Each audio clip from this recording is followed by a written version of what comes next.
Hello दोस्तों, good morning. स्वागत है एक बार फिर से आप सभी का Mishra ji technical YouTube channel में। दोस्तों आज है 17 नवंबर और आज की इस वीडियो में हम लोग बात करने वाले हैं 17 नवंबर 2020 के करंट अफेयर के सभी इंपॉर्टेंट क्वेश्चंस के बारे में।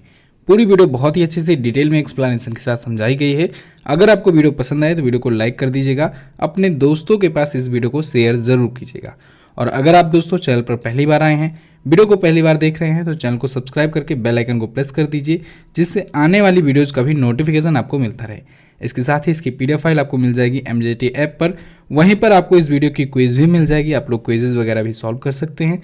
आप हमारे टेलीग्राम ग्रुप को भी ज्वाइन कर सकते हैं, जहां पर आपको डेली स्टडी मटेरियल्स और इमेजेस फॉर्म में वन लाइनर क्वेश्चंस भेजे जाते हैं। चलिए दोस्तों, अब बात करते हैं लास्ट डे के क्वेश्चंस की। लास्ट डे का हमारा पहला क्वेश्चन था, विश्व डायबिटीज़ दिवस कब से मनाया जाना शुरू हुआ? तो वर्ल्ड डायबिटीज़ डे दोस्तों मनाया जाना शुरू हुआ 1991 से। एक्चुअली में दोस्तों कल 1991 ऑप्शन में नहीं था, 2006 था ऑप्शन, जो कि रॉन्ग है। क्रॉस चेक करने के बाद पता चला 1991 है करेक्ट ऑप्शन, तो इसको आप लोग सही कर लीजिएगा, मिस्टेक हो गया था। अगला, भारत ने किस देश के साथ S-400 मिसाइल सौदा समझौता किया है? तो भारत को दोस्तों रसिया देने जा रहा है S-400 मिसाइल। इन दोनों ही क्वेश्चंस के बारे में काफ़ी लोगों ने डिटेल में एक्सप्लेन किया था, आप लोग भी डिटेल में एक्सप्लेन किया करो। चलिए दोस्तों, अब बात करते हैं आज के दिन के पहले क्वेश्चन की। आज का हमारा पहला क्वेश्चन है, निम्न में से कौन सा दिवस प्रत्येक वर्ष 16 नवंबर को मनाया जाता है? तो प्रत्येक वर्ष 16 नवंबर को मनाया जाता है दोस्तों अंतर्राष्ट्रीय सहिष्णुता दिवस और राष्ट्रीय प्रेस दिवस, यानी इंटरनेशनल टॉलरेंस डे और नेशनल प्रेस डे, ये दोनों ही मनाए जाते हैं 16 नवंबर को। एक एक करके दोनों दिवस के बारे में हम लोग डिटेल जानकारियाँ जानेंगे। सबसे पहले बात करते हैं इंटरनेशनल टॉलरेंस डे की। तो दोस्तों यूनाइटेड नेशन की कल्चर और लोगों के बीच आपसी तालमेल को बढ़ावा देने के लिए, लोगों को सहिष्णुता यानी टॉलरेंस के बारे में, इसके महत्व के बारे में समझाने के लिए, साथ ही साथ जो असहिष्णुता होती है, इनटॉलरेंस होती है, उसकी निगेटिविटी से बचने के लिए, लोगों में जागरूकता फैलाने के लिए ये मनाया जाता है। कब से मनाया जाना शुरू हुआ? तो दोस्तों यूनेस्को द्वारा 1994 में इसकी घोषणा हुई थी। हालांकि ऑफिशियल रूप से 1995 से ये मनाया जाना शुरू हो गया। क्लियर? यूनेस्को द्वारा, इसे ध्यान रखिएगा। अच्छा, एक और इम्पोर्टेंट पॉइंट है जो पूछा जा सकता है, ये 1994 में जब मनाए जाने की घोषणा हुई इसकी, तब महात्मा गांधी जी की 125वीं जयंती थी। तो 125वीं जयंती की वर्षगांठ के रूप में चिन्हित करने के लिए ये मनाया जाना शुरू हुआ। यानी कि 1994 का वर्ष जो था वो महात्मा गांधी जी की 125वीं जयंती का वर्ष था, तो उसी को चिन्हित करने के लिए मनाया जाना शुरू हुआ। दोस्तों इंटरनेशनल टॉलरेंस डे के अवसर पर प्रत्येक दूसरे वर्ष अवार्ड भी दिया जाता है। इस अवार्ड का नाम होता है यूनेस्को मदनजीत सिंह पुरस्कार। क्लियर है? चलिए, अगला दिवस है राष्ट्रीय प्रेस दिवस, नेशनल प्रेस डे। ये भारत में स्वतंत्र और जिम्मेदार पत्रकारिता के लिए प्रत्येक वर्ष मनाया जाता है 16 नवंबर को।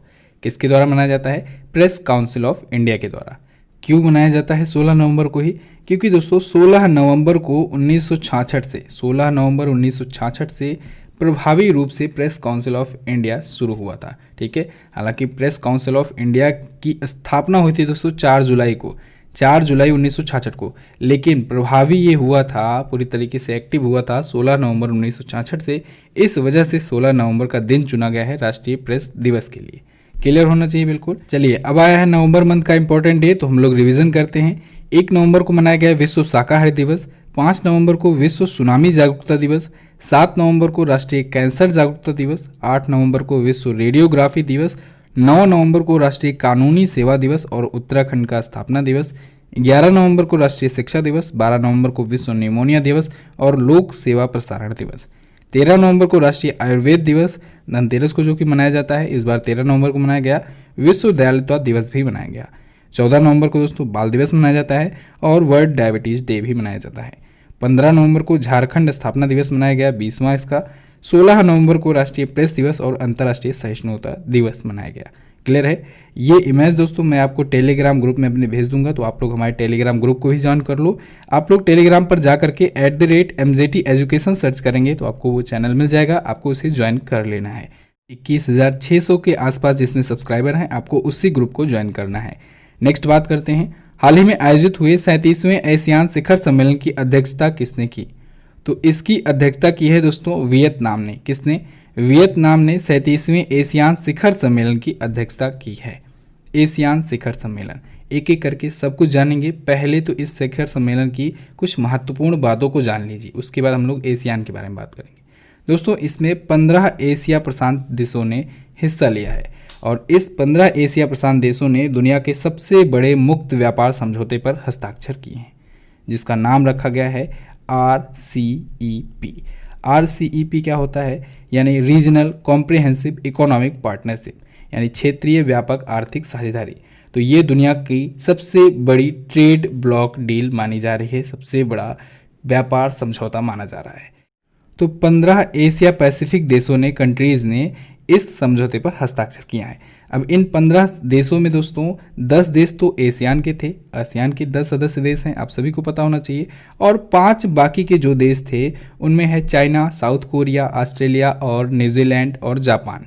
ये 5 कंट्री और थी। तो टोटल 15 कंट्रीज़ ने इस क्षेत्रीय व्यापक आर्थिक साझेदारी यानी कि RCEP पर समझौता किया है, हस्ताक्षर किया है। अब इसमें दोस्तों भारत हिस्सा नहीं लिया। कारण क्या था? भारत का कहना ये है कि हमारी कंट्री में हम चाइना के प्रोडक्ट को अपने व्यापारिक डील में शामिल नहीं करेंगे, यानी चाइना का हमारे देश में बहिष्कार चल ही रहा है, हम आत्मनिर्भर बनेंगे। तो यही कारण था। जबकि यहाँ पर देखिए 15 इतने एशिया पैसिफिक देशों ने दुनिया के सबसे बड़े व्यापार समझौते पर हस्ताक्षर किया है, तो ऑब्वियस सी बात है अगर भारत इसमें शामिल होता तो भारत को भी व्यापार करना पड़ता, और चाइना भी इसमें शामिल है तो चाइना से भी करना पड़ता। इस वजह से भारत ने साफ मना कर दिया इसमें से शामिल होने के लिए, ठीक है, इसमें हस्ताक्षर करने के लिए। अच्छा, ये RCEP जो समझौता है इसे इतना इंपॉर्टेंस क्यों दिया जा रहा है? कारण यह है दोस्तों कि RCEP के जो सदस्य देशों ने हस्ताक्षर किए हैं, इन सदस्य देशों में दुनिया की आबादी का 1/3 हिस्सा रहता है, यानी 1/3 आबादी है यहाँ पर। दूसरी सबसे बड़ी बात है कि पूरी की पूरी ग्लोबल जो GDP है उसका 30% GDP इन सदस्य देशों के हिस्से में आता है। तो यानी बहुत बड़ी डील है ये। तभी तो मैं बोल रहा हूँ आपसे कि दुनिया की सबसे बड़ी ट्रेड ब्लॉक डील ये है, ठीक है, जिस समझौते पर हस्ताक्षर हुआ है। तो इसी वजह से इसको इतना ज़्यादा इंपॉर्टेंस दिया जा रहा है, लेकिन फिलहाल भारत इसमें शामिल होने से मना कर दिया है। अब बात करते हैं एशियान की। एशियान का फुल फॉर्म क्या होता है? इसका फुल फॉर्म होता है association of south east Asian Nations. इसके 10 सदस्य देश हैं और इसके सेक्रेटरी जनरल कौन है? लिम जोक हुई। कौन है? लिम जोक हुई। इसकी स्थापना हुई थी 1967 में। अच्छा, इस बार अध्यक्षता कर रहा है वियतनाम। तो वियतनाम की अध्यक्षता में ये आयोजित हुआ 37वां संस्करण था आसियान शिखर सम्मेलन का। क्लियर? चलिए, वियतनाम आया है तो दिखाते हैं आपको वर्ल्ड मैप में वियतनाम है कहाँ पर। तो दोस्तों सबसे पहले ये रहा हमारा प्यारा भारत। यहाँ से आप यहीं पर थाईलैंड के साइड में आएंगे तो यहीं पर आपको दिख जाएगा वियतनाम, ठीक है। थोड़ा सा जूम इन करते हैं, ये रहा वियतनाम। ये जो कंट्री है इधर से लेकर के ये कंट्री, ये पूरा वियतनाम है और यहीं पर इसकी राजधानी है हनोई, ठीक है। हनोई है इसकी राजधानी। यहाँ के प्राइम मिनिस्टर कौन है? प्राइम मिनिस्टर हैं नाग्यून जुआन फुक। क्या? कौन? नाग्यून जुआन फुक हैं यहाँ के करंट टाइम पर प्राइम मिनिस्टर। करेंसी क्या होती है? करेंसी होती है दोस्तों डोंग, याद रखिएगा, डोंग होती है यहाँ की करेंसी। यहाँ पर साउथ चाइना सी आपको दिख जा रहा है, दक्षिण चीन सागर दिख जा रहा है, ठीक है। इधर कंबोडिया, इधर थाईलैंड। कंबोडिया में कौन है? अंकोर वाट मंदिर है, दुनिया का सबसे बड़ा मंदिर। चलिए बात करते हैं अगले क्वेश्चन की। नेक्स्ट है, हाल ही में किस झील को रामसर संरक्षण संधि के तहत अंतर्राष्ट्रीय महत्व का आर्द्रभूमि स्थल चुना गया? तो अभी हाल ही में दोस्तों लोनार झील को रामसर संरक्षण संधि के तहत अंतर्राष्ट्रीय महत्व का आर्द्रभूमि स्थल यानी वेटलैंड्स ऑफ इंटरनेशनल इंपॉर्टेंस चुना गया है। लोनार झील है कहाँ पर? लोनार झील है महाराष्ट्र में। कहाँ पर? महाराष्ट्र में है दोस्तों। इसे रामसर संरक्षण संधि के तहत यानी रामसर कंजर्वेशन ट्रीटी के तहत वेटलैंड ऑफ इंटरनेशनल इंपॉर्टेंस चुना गया है। लोनार झील अभी आपको याद होगा कुछ ही महीनों पहले चर्चा में आया था, लगभग 5 से 6 महीनों पहले, जब इसका कलर गुलाबी हो गया था, पिंक हो गया था, ठीक है। कुछ महीनों पहले इसका रंग गुलाबी हो गया था, इस वजह से काफ़ी ज़्यादा चर्चा में आया था, इंपॉर्टेंट था, इसे आपको याद रखना है। लोनार झील दोस्तों इसका निर्माण हुआ था उल्का पिंड के गिरने से। ऐसा माना जाता है हजारों वर्षों पहले यहाँ पर एक उल्का पिंड गिरा था, जिस वजह से इस झील का निर्माण हुआ। और अभी जून 2000 में, सन 2000 में जून में इसे वन्यजीव अभयारण्य भी घोषित किया गया, ठीक है। तो अब रामसर संरक्षण संधि के तहत अंतर्राष्ट्रीय महत्व के आर्द्रभूमि स्थल भी ये घोषित कर दिया गया है। सांभर झील दोस्तों राजस्थान में है। चिल्का झील कहाँ पर है? ये उड़ीसा में है। वुलर झील है जम्मू कश्मीर में। वुलर झील मीठे पानी की सबसे बड़ी झील है। चिल्का झील जो है ये खारे पानी की सबसे बड़ी झील है। सांभर झील जो है ये राजस्थान में है, ये भी खारे पानी की झील है। नेक्स्ट बात करते हैं। अगला, भारत ने कोविड-19 के लिए आसियान रिस्पॉन्ड फंड में कितनी सहायता की? तो भारत ने दोस्तों कोविड-19 के लिए आसियान रिस्पॉन्स फंड में $1 मिलियन की सहायता राशि देने की घोषणा की है एशियान रिस्पॉन्ड फंड में। ठीक है, अभी हाल ही में दोस्तों 17वां इंडिया आसियान समिट हुआ। ध्यान रखिएगा, ये 17th था इंडिया आसियान समिट, और अभी जो मैंने आपको दूसरे क्वेश्चन में बताया वो था 37वां आसियान शिखर सम्मेलन। वो केवल आसियान शिखर सम्मेलन था और ये इंडिया आसियान शिखर सम्मेलन है। ठीक है, तो ये इस बार का 17वां संस्करण था जो कि वर्चुअली आयोजित किया गया। तो $1 मिलियन भारत देगा कोविड-19 रिस्पॉन्स फंड के लिए। ओके, चलिए अब आसियान के बारे में हम लोग जान ही लिए हैं, तो बढ़ते हैं आगे। अगला क्वेश्चन है, हाल ही में किस अंतरिक्ष एजेंसी ने 4 अंतरिक्ष यात्रियों को सफलतापूर्वक अंतरिक्ष में उतारा? तो अभी हाल ही में दोस्तों स्पेस एक्स ने, किसने? स्पेस एक्स ने, जो कि अमेरिका की एक प्राइवेट स्पेस एजेंसी है, इसने NASA national aeronautics of space administration के 4 अंतरिक्ष यात्रियों को सफलतापूर्वक अंतरिक्ष में उतारा है स्पेस स्टेशन में। ठीक है, इंटरनेशनल स्पेस स्टेशन पर, जो कि अमेरिका का स्पेस स्टेशन है। अब ये 4 अंतरिक्ष यात्री कौन कौन हैं, इनके नाम नोट कर लीजिए। वैसे पूछा तो नहीं जाएगा लेकिन नोट डाउन कर लीजिए। Mike Hopkins, Victor Glover, Shannon Walker और सोइची नोगुची। कौन? सोइची नोगुची। तो इन 4 अंतरिक्ष यात्रियों को इंटरनेशनल स्पेस स्टेशन पर स्पेस एक्स के द्वारा भेजा गया, जो कि नासा के थे। ठीक है, तो नासा के लिए ये पहली स्पेस एक्स की कॉमर्शियल पायलट ग्रुप की उड़ान थी। अब देखिए, इंटरनेशनल स्पेस स्टेशन पर ये गए हैं वहाँ पर रिसर्च वगैरह करने के लिए, तो लगभग 6 महीनों तक वहाँ पर ये रुकेंगे। स्पेस एक्स दोस्तों किसकी कंपनी है? एलन मस्क की। और स्पेस एक्स से आपको याद होगा इन्होंने स्टारलिंक सैटेलाइट अभी हाल ही में लॉन्च की थी। 60 स्टारलिंक सैटेलाइट लॉन्च की थी, एक ग्रुप लॉन्च किया था। और स्टारलिंक सैटेलाइट के माध्यम से मैंने आपको बताया था कि पूरी दुनिया में ये इंटरनेट प्रोवाइड करना चाहते हैं। तो पूरी दुनिया में इंटरनेट प्रोवाइड करने के लिए उन्होंने स्टारलिंक सैटेलाइट्स का गुच्छा भेजा हुआ है। ठीक है, चलिए नेक्स्ट, बिहार का उप मुख्यमंत्री किसे बनाया गया? तो बिहार के उप मुख्यमंत्री दोस्तों बनाए गए तारकिशोर प्रसाद और रेणु देवी। इन दोनों को ही बिहार का उप मुख्यमंत्री बनाया गया, यानी बिहार के 2 डिप्टी चीफ मिनिस्टर होंगे। तो उपरोक्त दोनों ऑप्शन आपका बिल्कुल करेक्ट होगा। दोस्तों बिहार में हुआ विधानसभा का चुनाव, आप सभी को पता है। नीतीश कुमार जी दोस्तों 7वीं बार सीएम पद की शपथ लिए। कौन सी बार? 7वीं बार नीतीश कुमार जी सीएम पद की शपथ लिए। और इनके साथ ही 2 उप मुख्यमंत्रियों ने शपथ ली, रेणु देवी ने और तारकिशोर प्रसाद ने।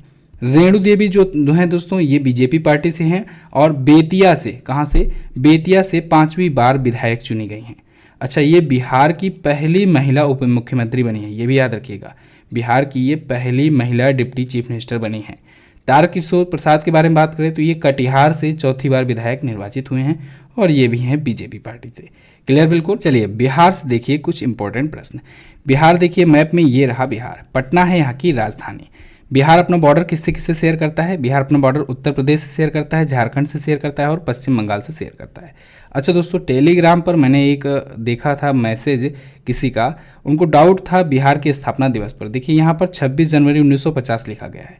कोई भी राज्य था पहले, स्वतंत्रता के पहले क्या था, उसका गठन अलग था। यहाँ पर आप उड़ीसा को देखेंगे तो समझ में आएगा। देखिए यहाँ पर 26 जनवरी 1950 यहाँ पर भी लिखा गया है, लेकिन एक्चुअल में इसकी स्थापना कब हुई? 1 अप्रैल 1936 को। हुआ क्या था कि जब जो राज्य अलग हुआ था, पहले से ही राज्य के रूप में जो था, पहले प्रांत के रूप में था, तो पहले जो राज्य या जो प्रांत के रूप में था तो वो भी डेट उसकी एक्चुअल डेट है। लेकिन जब 26 जनवरी 1950 को जब गणतंत्र हुआ भारत, तो एक बार फिर से बेसिक तरीके से कुछ राज्यों को, कुछ प्रांतों को राज्य का दर्जा दिया गया। जैसे आप लोग देखेंगे मैक्सिमम राज्य 26 जनवरी 1950 को उत्तर प्रदेश भी लिखा गया है, बिहार भी लिखा गया है और उड़ीसा भी लिखा गया है 26 जनवरी 1950। ठीक है, तो बहुत सारे ऐसे राज्य आपको मिल जाएंगे।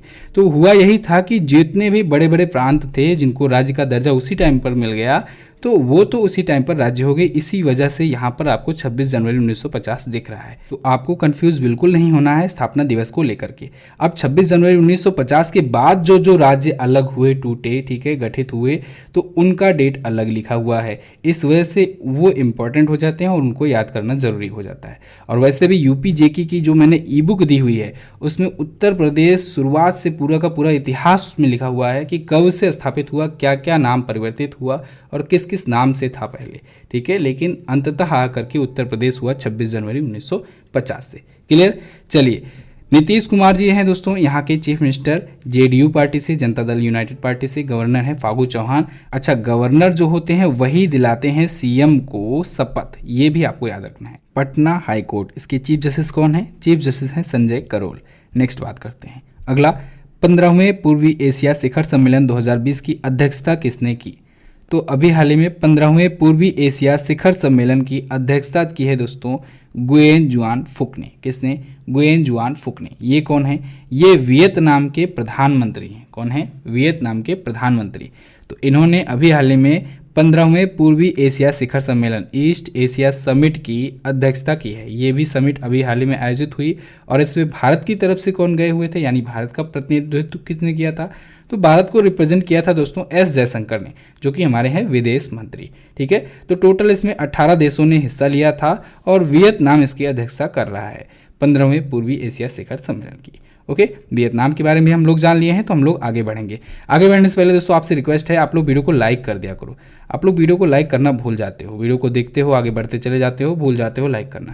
वीडियो को लाइक कर दिया करो और आप हमें सपोर्ट करने के लिए वीडियो को शेयर कर दिया करो। शेयर करने का तो कोई चार्ज नहीं लगता, आप लोग शेयर कर ही सकते हो। शेयर कर दिया करो, आपका ही चैनल है। चैनल पर अगर नए आए हो, वीडियो देखते हो, तो सब्सक्राइब भी कर लिया करो चैनल को और बेल आइकन को प्रेस कर लिया करो, जिससे आने वाली वीडियोज़ का नोटिफिकेशन मिल जाए। और हाँ, एक सबसे महत्वपूर्ण बात, आपको जो वीडियोज़ चाहिए उसका सजेशन आप देना चाहते हैं तो आप उसे सजेस्ट भी कर सकते हैं। आपको ज़रूर बताना चाहिए कि आपको आने वाले दिनों में कौन सी टॉपिक पर वीडियो चाहिए, बताइए, मैं कोशिश करूँगा उसको जल्द से जल्द प्रोवाइड करने की। नेक्स्ट बात करते हैं। अगला, नोवाक जोकोविच ने 6 वर्षों तक नंबर 1 की ट्रॉफी जीतकर किसके रिकॉर्ड की बराबरी की?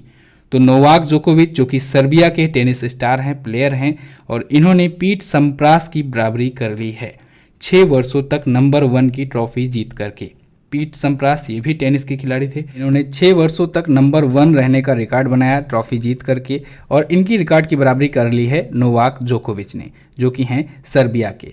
अच्छा, 6 वर्षों तक नंबर 1 की ट्रॉफी जीतने वाले ये दूसरे खिलाड़ी बन गए हैं, यानी यही 2 खिलाड़ी हैं जिन्होंने अभी तक 6 वर्षों तक नंबर 1 ट्रॉफी पर कब्जा किया हुआ है, ठीक है। तो नोवाक जोकोविच के बारे में हम लोग बात करेंगे। ये सर्बिया के हैं। ऑस्ट्रेलियन ओपन 2020 जो हुआ था इस वर्ष का, उसको भी इन्होंने जीता हुआ है। इन्होंने टोटल 8 ऑस्ट्रेलियन ओपन जीते हुए हैं, ठीक है। और मैंने आपको कई बार बताया है कि ये हार्ड कोर्ट पर बहुत अच्छा खेलते हैं और यही वजह है कि ये 8 बार जीते हैं ऑस्ट्रेलियन ओपन।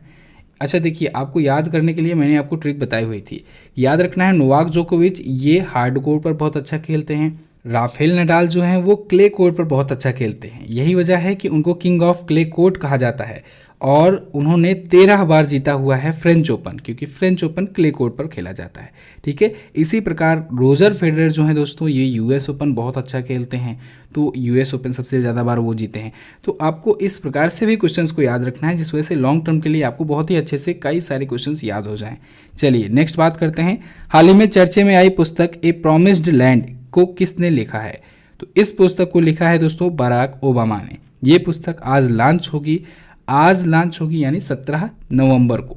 17 नवंबर 2020 को ये पुस्तक लॉन्च हो रही है। पूरे वर्ल्ड वाइड, पूरे विश्व में लॉन्च हो रही है ए प्रॉमिस्ड लैंड। चर्चे में काफ़ी ज़्यादा क्यों चल रही है? क्योंकि इसमें सोनिया गांधी, मनमोहन सिंह और राहुल गांधी के बारे में चर्चा की गई है। क्यों? क्योंकि बराक ओबामा दोस्तों जब भारत आए थे पहली बार 2010 में, इन्होंने 2 बार भारत की यात्रा की है, एक 2010 में, एक 2015 में। तो 2010 में कांग्रेस की सरकार थी, तो उस टाइम पर भारत की नीतियों और जो भी चीज़ें थी उसको इन्होंने अपने बुक में एक्सप्लेन किया हुआ है। अच्छा, इन्होंने भारत ही नहीं बल्कि अपने टाइम पर जिन जिन देशों में यात्रा की थी या ये जिन जिन देशों के प्रति जो भी अपना विचार रखते थे, वो सभी चीज़ें इस बुक में इन्होंने लिखी हुई हैं। तो बराक ओबामा की ये पुस्तक है, बहुत ही फेमस बुक है, इस वजह से इसके पूछे जाने की चांसेस ज़्यादा हैं। बराक ओबामा दोस्तों ये 44वें राष्ट्रपति थे। पूर्व राष्ट्रपति डोनाल्ड ट्रंप के पहले यही थे राष्ट्रपति और लगातार 2 बार राष्ट्रपति रहे और उनकी पार्टी का नाम था डेमोक्रेट पार्टी, जो एक बार फिर से सत्ता में आ गई है। किसके रूप में? जो बिडेन के रूप में। ठीक है, चलिए नेक्स्ट बात करते हैं। हाल ही में किस कंपनी ने विश्व का सबसे बड़ा सुपर चार्जर स्टेशन खोला? तो अभी हाल ही में टेस्ला कंपनी ने दोस्तों विश्व का सबसे बड़ा सुपर चार्जर स्टेशन खोला हुआ है।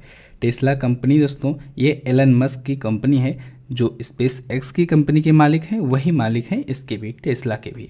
तो टेस्ला कंपनी ने अभी हाल ही में 56 चार्जिंग पॉइंट्स वाला दुनिया का सबसे बड़ा सुपर चार्जिंग स्टेशन खोला हुआ है। किसके लिए? इलेक्ट्रिक व्हीकल्स के लिए। आपको याद हो इलेक्ट्रिक व्हीकल सबसे पहले टेस्ला ने ही लॉन्च किया था। ठीक है, इलेक्ट्रिक कार वगैरह। तो ये तो थे दोस्तों आज के दिन के टॉप 10 करंट अफेयर के क्वेश्चंस। आई होप आपको काफ़ी कुछ जानने को मिला होगा, काफ़ी कुछ नया चीज़ सीखने को मिला होगा। वीडियो को लाइक कर दीजिए, अपने दोस्तों को शेयर भी कर दीजिए। चैनल पर नए आए हो चैनल को सब्सक्राइब कर दो, बेल आइकन को प्रेस कर दो। ऐसी ही वीडियोज़ आपको रोजाना मिलती रहेंगी। और आप किस टॉपिक पर वीडियो देखना चाहते हैं आप कमेंट करके हमें ज़रूर बताइएगा। चलिए दोस्तों बात करते हैं क्वेश्चन ऑफ द डे की। आज का पहला क्वेश्चन है आपके लिए, निम्न में से किस राज्य को जंगल की भूमि के नाम से जाना जाता है? अगला है, वर्तमान में भारत के प्रवर्तन निदेशालय के निदेशक कौन हैं? दोनों ही क्वेश्चन अच्छे क्वेश्चन हैं, दोनों के जवाब आप डिटेल में भी दे सकते हो। चलिए दोस्तों बस फिलहाल रखते हैं इतना ही वीडियो में। इन दोनों वीडियोस को भी देख लीजिए, हमारे नए चैनल MZT एजुकेशन 2.0 को भी सब्सक्राइब कर लीजिए। मिलते हैं अगली वीडियो में, तब तक के लिए नमस्कार, जय हिंद, वंदे मातरम।